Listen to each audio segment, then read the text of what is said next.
A very warm greetings to all of you. This is Aditi Kulyal, and today I'll be presenting my presentation on congenital heart disease. First, we'll talk about what is congenital heart disease. Congenital heart disease can be the result of defects in the formation of the heart grade vessels or can arise because the anatomical abnormalities occur during transition between the fetus and the normal fail to proceed normally. इसको हम ऐसे कह सकते हैं कि जब कोई भी चाइल्ड या कोई भी बच्चा पैदा होता है उस वक्त हमारा हार्ट जो है वो एनाटॉमिकल एबनॉर्मलिटीज़ हो जाती हैं उसमें जब भी वो फीटस से good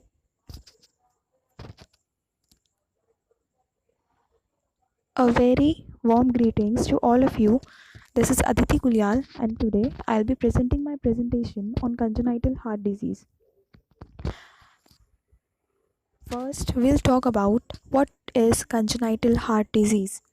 Congenital heart disease can be the result of defects in the formation of heart grade vessels or can arise because the anatomical abnormalities occur during transition between the fetus and the normal fail to proceed normally.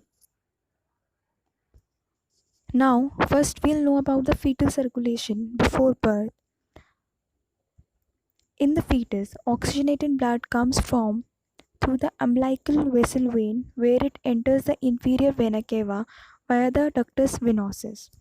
As you can see in the diagram, umbilical vein, then IVC, then ductus venosus. The oxygenated blood streams from right atrium through the open foramen ovale to the left atrium and via the left ventricle to aorta. जो oxygenated blood है पहले वो right atrium में आता है, फिर वहाँ से through open foramen ovale left atrium में जाता है via left ventricle then to aorta. अब जो वेनस ब्लड है जो सुपीरियर वेना कावा से आता है वो क्रॉस करता है main blood stream into RA as you all can see in the diagram. फिर वो पार्शियली मिक्स हो जाता है ऑक्सीजनेटेड ब्लड के साथ और फिर राइट वेंट्रिकल और पल्मोनरी आर्टरी में चला जाता है. पल्मोनरी आर्टरी में प्रेशर ज़्यादा होता है जिसकी वजह से बहुत कम जो ब्लड होता है वो हमारे लंग्स में जाता है और ज़्यादा ब्लड डक्टस आर्टेरियोसिस में चला जाता है टू द डिसेंडिंग एओर्टा. अब हम एओर्टिक स्टिमस की बात करेंगे. एओर्टिक स्टिमस जो होता है वो हमारा एक एओर्टा ही होता है, मतलब एओर्टिक आर्च होता है जो before the junction of ductus arteriosus होता है और लिमिट करता है ब्लड के फ्लो को डिसेंडिंग एओर्टा में. ये जो कॉन्फ़िगरेशन है इससे पता चलता है कि हमारे ऑर्गन सिस्टम को बहुत कम ब्लड मिलता है जो फीटस में कम होता है, लेकिन जैसे ही बर्थ होता है किसी बेबी का तो ये फंक्शन ऑटोमेटिकली बाद में होना शुरू हो जाता है. Now we'll talk about fetal circulation after birth. At birth, the lungs will expand with the air and the pulmonary vascular resistance that is PVR fail हो जाता है. इसकी वजह से ब्लड फ्लो जो लंग्स में हो ब्लड फ्लोज करता है लंग्स की तरफ और फिर जाता है वापस लेफ़्ट एट्रियम में. लेफ़्ट एट्रियम का प्रेशर अब राइट एट्रियम के प्रेशर से बढ़ जाता है जिसकी वजह से flap valve of the foramen ovale जो होती है वो क्लोज हो जाती है. ऐसे ही बर्थ के बाद अम्बिलिकल आर्टरीज और डक्टस वेनोसिस भी क्लोज हो जाती है, लेकिन डक्टस आर्टेरियोसिस जो क्लोज होता है वो हार्मोनल चेंजेस के इन्फ्लुएंस में क्लोज होता है. और अगर डक्टस आर्टेरियोसिस नहीं क्लोज होता है तो ये एक एनॉमली होती है. इसके बाद हमारा एओर्टिक स्टिमस जो होता है वो एक्सपैंड होना भी शुरू हो जाता है. अब हम इसकी एटियोलॉजी पढ़ेंगे. अबाउट 80 to 90% ऑफ केसेस जो होते हैं उनका हमें कोई आइडेंटिफाइबल कॉज नहीं मिला है. इसके एनवायरमेंटल फैक्टर्स हो सकते हैं like maternal factors such as lupus, intake of lithium, German measles, rubella, Caesar disorders and other infections also, और altered hemodynamics. Genetic factors में हम ले सकते हैं chromosomal abnormalities such as Down syndrome, trisomy 18 and 13, family history और ये risk हमेशा तब बढ़ जाता है अगर ईदर ऑफ द पेरेंट में से किसी को भी पहले कंजेनाइटल हार्ट डिजीज़ हो। Now we'll see the classification of the congenital heart disease. Classification के अंडर आते हैं acyanotic heart disease and cyanotic heart disease. इस डायग्राम में बताया गया है कि जो विदाउट शंट होते हैं वो 20 to 30% of congenital heart disease होती हैं। कंजेनाइटल हार्ट डिजीज़ जो होती हैं वो विदाउट शंट होती हैं 20 to 30%। उनमें आता है pulmonary stenosis, coarctation of aorta and aortic stenosis जो एसाइनोटिक होती हैं। और अगर विद शंट होती हैं तो 70 to 80% होती हैं। अगर लेफ्ट राइट शंट है तो 50% केसेस में देखा जाता है और ये एसाइनोटिक होती हैं। और अगर राइट टू लेफ्ट शंट है तो 20 to 30% ऑफ केसेस में देखा जाता है और ये साइनोटिक होती है। एओर्टिक हार्ट डिजीज़, हमारा एओर्टिक हार्ट डिजीज़ के अंडर आता है ventricular septal defect, arterial septal defect, atrioventricular defect, atrioventricular canal defect and patent ductus arteriosus. Acyanotic heart disease में जो ब्लड होता है वो आर्टेरियल से वीनस सिस्टम की तरफ फ्लो करता है और डिफेक्ट हो जाता है इंक्रीज पल्मोनरी ब्लड फ्लो में। वहीं अगर हम साइनोटिक की बात करें तो साइनोटिक में दो तरीके से होता है, that is defects with the decrease pulmonary blood flow, जिसके अंदर हमारी आता है tetralogy of Fallot, tricuspid atresia and other ventricular heart diseases with pulmonary stenosis. Defects with increase pulmonary blood flow के अंडर आ जाता है transposition of great vessels and total anomalous pulmonary venous return. अब हम इनके incidence and relative frequency of congenital cardiac malformations देखते हैं। अगर वेंट्रिकुलर सेप्टल डिफेक्ट है तो टोटल परसेंट होती है 30% ऑफ कंजेनाइटल हार्ट डिफेक्ट्स हमेशा वीएसटी प्रेजेंट करती है। आर्टेरियल हमेशा 10% प्रेजेंट करती है।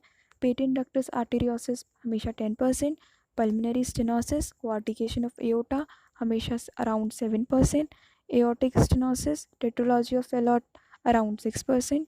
complete transposition of great arteries around 4% and other around 20%. अब हम वेंट्रिकुलर सेप्टल डिफेक्ट की बात करें तो ये मोस्ट कॉमन डिफेक्ट है। जैसा कि हमने पढ़ा अराउंड 30% जो होता है वो वेंट्रिकुलर सेप्टल डिफेक्ट ही होता है। ये इनकम्प्लीट सेपरेशन ऑफ वेंट्रिकल्स की वजह से हो जाता है और हमेशा या तो ये पोर्शन ऑफ मेम्ब्रेन में होता है या मस्कुलर पोर्शन में होता है सेप्टम के। As you all can see in the diagram, there is a large left to right shunt which has resulted into the chamber enlargement. You can see that the blood is flowing from LV to RV and the chamber has been enlarged. इसमें clinical features हमें मिलते हैं pensystolic murmur which is heard best at the left sternal edge, small defect, loud murmur, large defect, soften murmur. Murmur जो होता है वो quite और डिसअफेयर हो जाता है अगर क्लोजर हो जाता है। अगर कार्डियक फेलियर होता है तो हमें 4 to 6 वीक्स के अंदर ही पता चल जाता है। इसमें पैरास्टर्नल पल्सेशन होते हैं, डिस्निया भी होता है या टेकीपीनिया बोलेंगे वो भी होता है, और इंड्रॉइंग ऑफ लोअर रिब्स अगर होती है। ये सब पेशेंट को ऑब्जर्व करने के बाद ही हमें पता चलता है।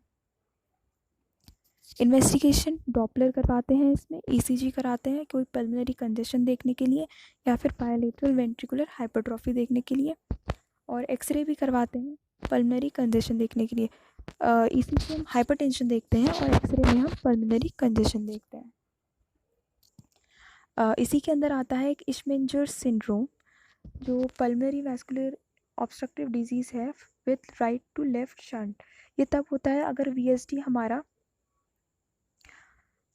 बहुत ज़्यादा इफ़ेक्ट करता है। इसमें कार्डियक आउटपुट जो होता है वो रेस्ट पे बहुत इनएडिक्वेट होता है। RV function that is right ventricular function dysfunction increase हो जाता है जो राइट वेंट्रिकुलर फेलियर भी कर सकता है। When PAP approaches systemic PP this syndrome is present and causes cyanosis. इसके साइन एंड सिम्टम्स में हम डिस्निया ले सकते हैं, डिजीनेस और सिनकोप होता है विद एक्सर्शन। ये साइन एंड सिम्टम्स इसमें बहुत कॉमन होते हैं। This is the pathophysiology of the Eisenmenger syndrome. As you can see, it can be bidirectional or it can be unidirectional. There could be left to right shunting of blood or there would be right to left shunting of blood, and at last it will cause hypoxia and erythrocytosis. Management: Smaller defects are always have conservative management, but it does not have any specific treatment. In infancy, digoxin or diuretics can be used for cardiac failure. Persistent failure it will be an indication for surgical repair. Surgical closure in contraindicated is fully developed Ismanger syndrome, in which heart lung transplantation is only effective treatment. Now, we will discuss about the second condition, that is the arterial septal defect. This is the most common congenital heart defect, occurs twice as frequently in males. It occurs more in females than males. It is of four types. Ostium secundum, which occurs 90%, and in some books it has been referred to occur about 50 to 70%. Second is ostium primum, 5%. Sinus venosum, 5%. Coronary sinus type, that is very rare. Ostium primum. The defect is located in the lower part of the septum near tricuspid wall, which separate the right atrium and the right ventricle. Ostium secundum defect located near center of atria septum. Sinus venosus located near the SVC or IVCs, that is superior vena cava or inferior vena cava's entrances to the heart. As you can see, the blood flows from the arterial septum from the left to right. The murmur is produced by the increased flow velocity across the pulmonary wall. As you can see in both the diagrams or in both the pictures, that the blood is flowing uh, from arterial septum across the arterial septum and from left to right. Continued. That is clinical features. It mostly remains asymptomatic in children, but dyspnea, chest infections, arrhythmias, especially arterial fibrillation and cardiac failure occurs. Signs related to overload of RV, that is related to overload of right ventricle, that is second heart sound, and systolic flow murmur over pulmonary wall. In children who are having a large shunt, the diastolic flow murmur over tricuspid wall will be seen. Investigation, that is the ECG. ECG is diagnostic, will show ventricular dilatation, right ventricular hypertrophy, and pulmonary artery dilatation. Sometimes ECG shows incomplete RBBP, that is the right bundle branch block. Right bundle branch block and right ventricular depolarization is delayed. In right bundle branch block, there will be no impulses to the heart. There will be no impulses to the heart's right ventricle. Management is according to the size of the defect. If defect is smaller, that is less than 2 mm, it will be managed conservatively and patient will be monitored with echocardiography. If the defect is larger, it is closed surgically, and if cardiac catheterization using implantable closure devices are used. Now the third condition is arterioventricular canal defect, that is a large hole in the center of the heart. It can be of two types, that is incomplete or complete.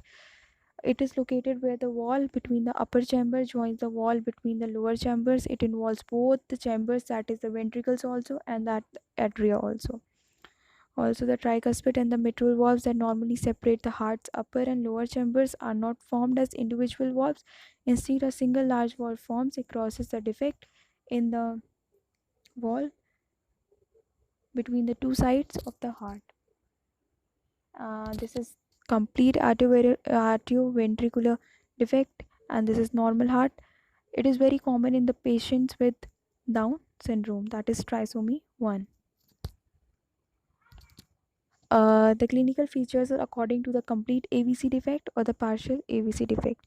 In the complete AVC defect, there will be cyanosis, difficulty in breathing, poor weight gain and growth, heart murmur will be there, and in partial AVC defect, abnormal heartbeat, that is arrhythmia, shortness of breath, pulmonary hypertension, heart valve failures, and the heart failure,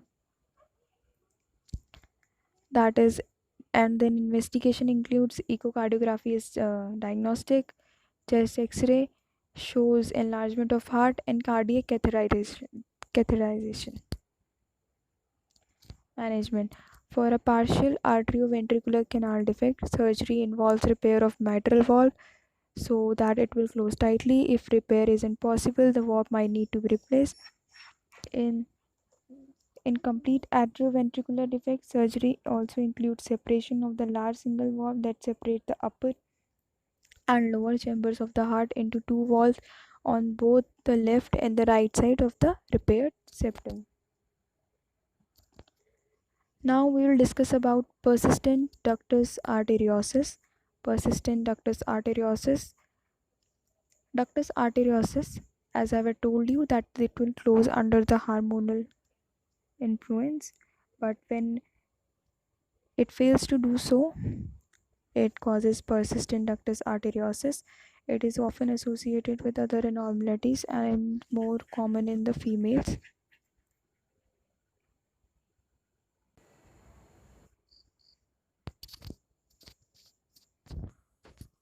As you can see in this diagram, the volume of the shunt depends on the size of the ductus.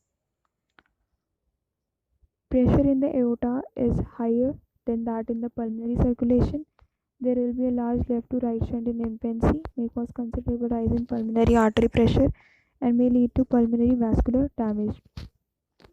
You can understand the pathophysiology through diagram. That is the blue blood, that is the deoxygenated blood, red blood, oxygenated blood. Now we will continue with the clinical features. Small shunts, there will be small shunts, no symptoms for years. Large shunts, growth and development may be restarted. Dyspnea being the first symptom. Cardiac failure, a machinery murmur. Investigation includes X-ray that shows enlargement of pulmonary artery. ECG is the investigation of choice and will show right ventricular hypertrophy. The management includes cardiac catheterization, prostaglandin synthesis inhibitors like indomethacin or ibuprofen may be used in the first week of life to induce closure. Improved oxygenation is required in the infants with impaired lung perfusion. Closure should be done in infancy if shunt is significant and pulmonary resistance not elevated. It will also reduce the risk of the endocarditis. Uh, there we finish with the acyanotic diseases, heart diseases. Now we will go through the tetralogy of Fallot, which is a cyanotic disease. So now tetralogy of Fallot, it is a complex defect, consists of left ventricular outflow obstruction and right ventricular hypertrophy. This occurs about 1 in 2000 births. It is most common cause of cyanosis in infancy after the few years of life.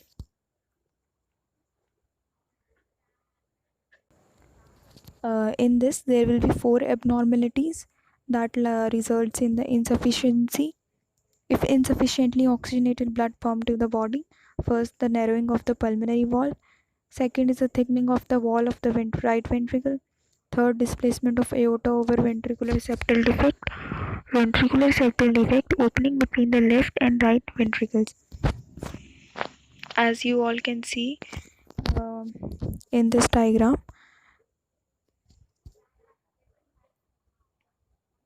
continue, that is the clinical features. In newborn there will be no cyanosis, maybe there will be cyanosis, but mostly there will be no cyanosis, and this is called the acyanotic tetralogy of Fallot. In children, cyanosis usually after feeding and crying attack become apnoic or unconscious.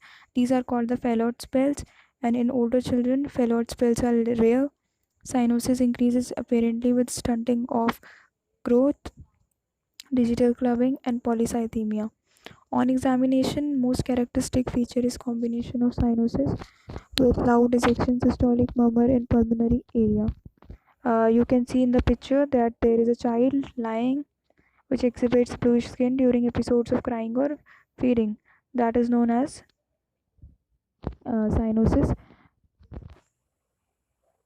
Investigation will be echocardiography, which will be diagnostic and will show right ventricular hypertrophy, and the aorta is not continuous with anterior ventricular septum. Chest X-ray will be showing boot-shaped heart and abnormally small pulmonary artery. You can see in this X-ray that the heart appears to be boot-shaped. The the emergency management for Fallot spells is positioning of the child, that is knee to chest or squatting. Child must be given beta blockers or morphine or epinephrine. The surgical treatment will include total correction of defect by surgical relief of the pulmonary stenosis and the closure of ventricular septal defect. Primary surgical correction should be done prior to the age of 5 years, and the log-toxic shunt is pulmonary artery are hyperplastic. An implantation defibrillator is sometimes recommended in adulthood. You can see in the diagram or picture that they're showing the log-toxic shunt. In this, the left subclavian artery is divided and then connected to the left pulmonary artery. This allows blood to flow to the lungs to pick the oxygen. Now, the other condition is the coarctation of aorta. It is a discrete narrowing of the distal segment of the aortic arch. It occurs more in males and may occur with the other anomalies such as baryaneurysm of cerebral circulation and bicuspid aortic valve. Acquired coarctation is rare but may follow trauma or occur as the complication of progressive arthritis. You can see in this picture that there is a narrowing of the distal segment of the septum, and which will lead to increase left ventricular afterload, will cause LV hypertrophy, increase in pressure in the left ventricle, increase pulmonary vasculature pressure and left atrium pressure, and ultimately it will lead to the cardiac failure. Then we'll continue with the clinical features. There will be a weakness and cramps in the legs due to the decreased circulation in the lower body. Headaches may occur from hypertension. BP will be raised in the upper body and normal in the lower body. Femoral pulses are weak and delayed than radial pulses. Ejection click and systolic murmur in aortic area can also be present. Cardiac failure, and the symptoms are very often in older children or must be absent. Investigation of choice will be MRI. ECG will show left ventricular hypertrophy and chest X-ray is normal in early childhood, but later shows changes in the contour of aorta and notching of the undersurfaces of the rift from the collateral. As you can see in this MRI, there is coarctation of aorta, that is the narrowing. Management. Ultimately, death will occur if it will be untreated. Untreated surgical repair is advisable in mild cases to prevent persistent hypertension, and balloon dilatation and stenting is the management for the reoccurrence of stenosis. You can see in the pictures narrow valve and how the balloon is being inserted inserted to dilate the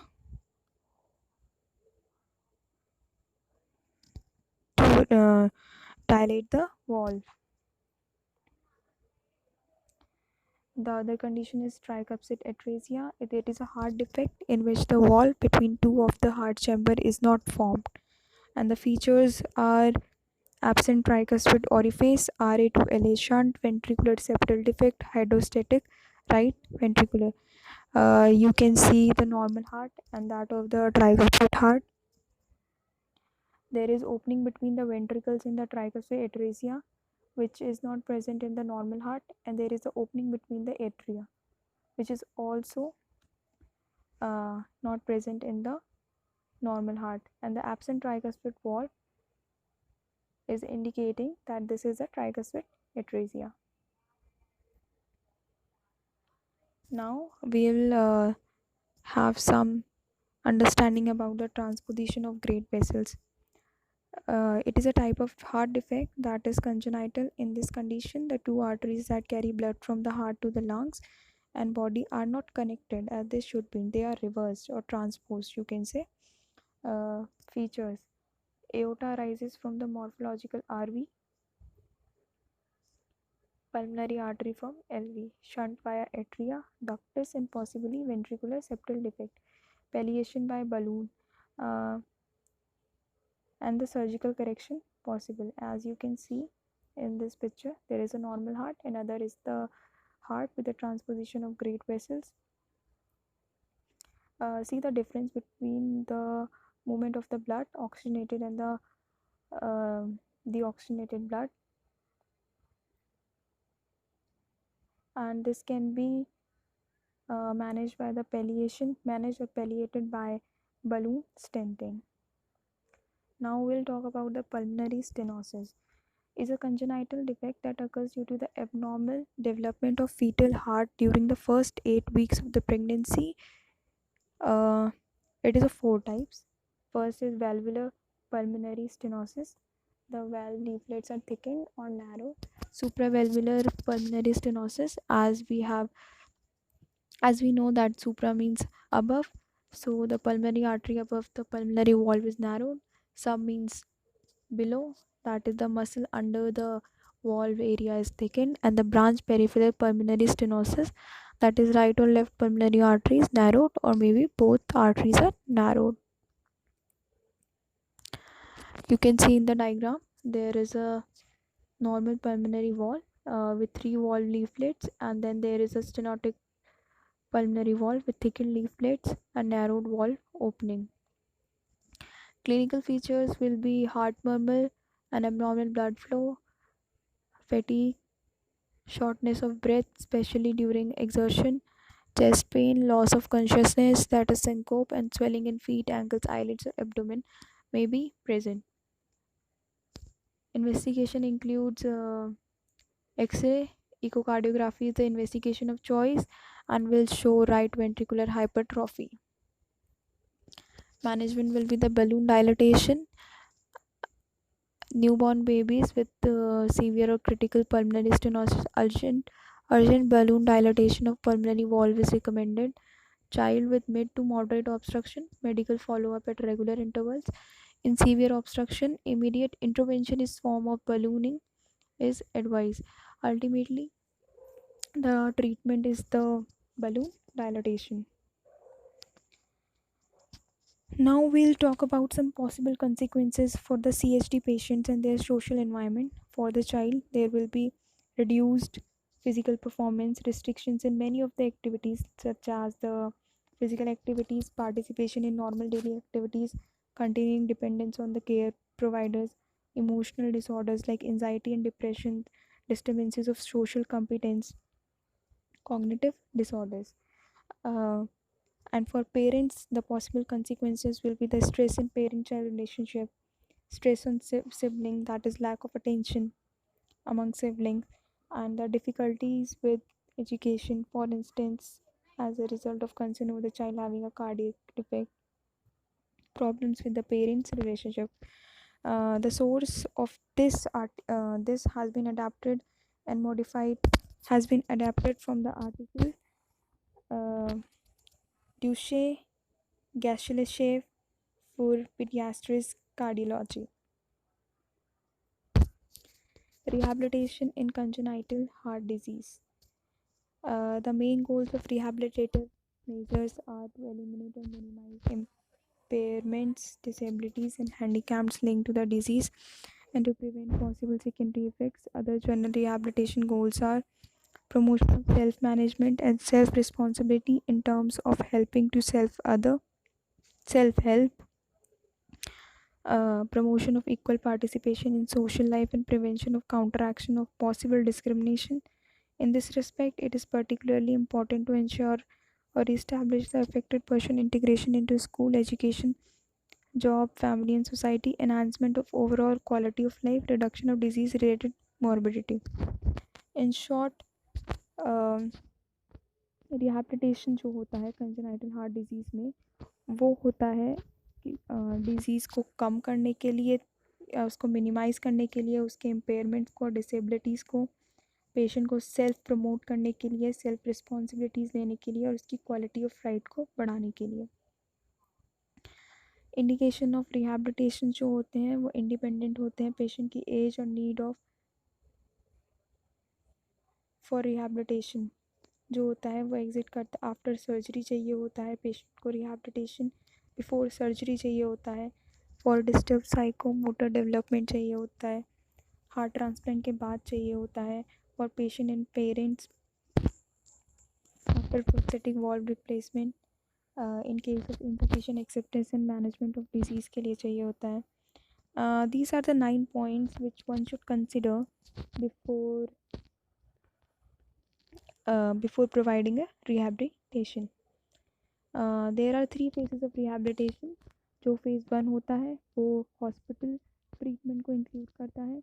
इसमें फिजियोथेरेपेटिक care दी जाती है. Main goal होता है pain relief, thrombosis prophylaxis, stabilisation of circulatory system as well as the management of existing neurological deficits. Phase 2 में rehabilitation extensive हो जाता है और in early rehabilitation happens to be required after surgery. It is best pursued in the special design and equipped in or outpatient institution. Phase 3. Phase 2 से phase 3 का जो transition होना चाहिए वो बहुत स्मूथ होना चाहिए. जो फेज़ 3 होता है वो इंक्लूड करता है regular medical treatment at home which is covered by pediatric cardiologist sufficiently experienced in the care of grown up with CHD. ये जो चार्ट है इसमें पता चलता है कि रिहैबिलिटेशन फेज़ 1 में क्या होता है, फेज़ 2 में क्या होता है और फेज़ 3 में क्या होता है. फेज़ 1 डेज़ और वीक्स का होता है, वीक्स टू मंथ का होता है फेज़ 2. फेज़ 1 में operative post operative operating centre में ही देखा जाता है.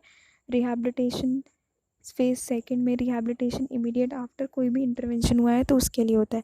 आउट पेशेंट में मेडिकल प्रोवाइडर के साथ किया जाता है, दैट इज़ कार्डियोलॉजिस्ट के साथ किया जाता है. नेसेसरी जो होता है फिजियोथेरेपी होता है, साइकोसोशल केयर होता है और फैमिली ओरिएंटेड रिहैबिलिटेशन होता है. एक चिल्ड्रन हार्ट ग्रुप की बहुत ज़रूरत होती है जो एक मेडिकली प्रिस्क्राइब सब supervise out patient therapy option होता है for child with heart defect and is led by qualified exercise sports therapist. Rehabilitation phase 3 जो होता है वो ईयर्स का होता है और लॉन्ग टर्म चलता है. Long term out patient medical care provided by paediatric cardiologist होता है. चाइल्ड हार्ट ग्रुप इसमें भी हेल्प करता है. If necessary psychosocial care, treatment, physiotherapy और नर्सिंग दी जाती है. ये टेबल जो है वो ऑर्गेनाइजेशन है फेजेस ऑफ रिहैबिलिटेशन की with congenital heart defects patient के लिए. Physiotherapy in pre and post operative period. अब जो फिजियोथेरेपी होती है वो प्री एंड पोस्ट ऑपरेटिव पीरियड में इंडिकेटेड होती है किसी भी चाइल्ड के to reduce risk of pulmonary complication as well as to treat such complications as it contributes to the appropriate ventilation and successful extubation. अब जो प्री ऑपरेटिव पीरियड होता है इसमें हम क्या करते हैं. जो प्री ऑपरेटिव पीरियड होता है इसमें टेक्निक्स ऑफ क्लियरेंस यूज़ होती है लाइक पोस्चरल ड्रेनेज हो गया, या हफिंग और कफिंग हो गई, ऐसा होता है. फिर reexpansion abdominal support like using use of pillows और guidance on the importance and the objective of physiotherapy intervention for parents को इसमें बताया जाता है कि फिजियोथेरेपी का क्या रोल है और उसमें उसके क्या रिजल्ट आते हैं. हमें पेशेंट का इसमें रेंज ऑफ मोशन बहुत इंपॉर्टेंट होता है पेशेंट का, उसको मेंटेन करते हैं. सर्कुलेशन और फंक्शन जो भी है वो प्री ऑपरेटिवली ही हमें उस पर काम करना होता है. करेक्ट पॉस्चर और positioning in bed, correct posture और पोजिशनिंग पर काम किया जाता है. Chest PT indicated to clear secretions and breathing exercises. Teach older child how to cough with wound chest support. Maintain functional abilities as cardiovascular status allow. अब जो post operative period है, post operative period में few hours के लिए physiotherapy को avoid करते हैं ताकि बच्चा जो है वो स्टेबलाइज हो जाए और अचीव कर सके अपनी haemodynamic stability. If child is इंट्यूबेटेड, अगर चाइल्ड इंट्यूबेटेड है तो लोकलाइज ब्रीदिंग एक्सरसाइजेस करवाते हैं उसे। और अगर चाइल्ड कॉन्शियस है तो पोस्चरल ड्रेनेज पोजीशन में जाते हैं, मैकेनिकल वाइब्रेशंस यूज़ करते हैं, परकशंस यूज़ करते हैं सिक्रीशंस को रिमूव करने के लिए। जब भी पेशेंट को कफ करने के लिए बोलते हैं तो हमेशा उसके चेस्ट को सपोर्ट करते हैं। और जैसे bilateral upper limb mobility above 90 degrees होनी चाहिए, correct positioning for ventilation and posture, forward drooping ना हो, कोई स्टूप पॉस्चर ना हो, इसके लिए हमेशा करेक्ट पोजिशनिंग होनी चाहिए और वेंटिलेशन हमेशा ढंग से बना रहे, एब्डोमिनल ब्रीदिंग हो, इसके लिए भी हमेशा पोजिशनिंग का ख्याल रखना चाहिए। आप पिक्चर में देख सकते हैं कि जो पॉस्चरल ड्रेनेज टेक्निक है वो यूज़ की जा रही है। Tapping is performed in certain areas with the patient in different positions. This is the PD position for the child, and the therapist is tapping on a certain area to remove secretion. Now we will be learning about the if child is extubated. अगर child extubated है तो उसे huffing and coughing सिखाएंगे with chest support.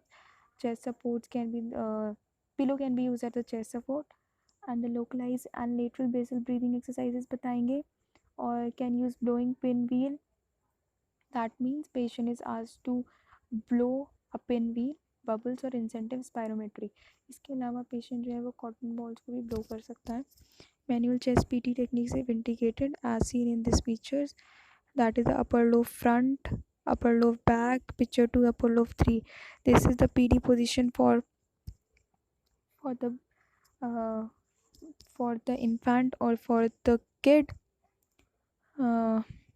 Functional activities like teaching log rolling come up into settings are also teached.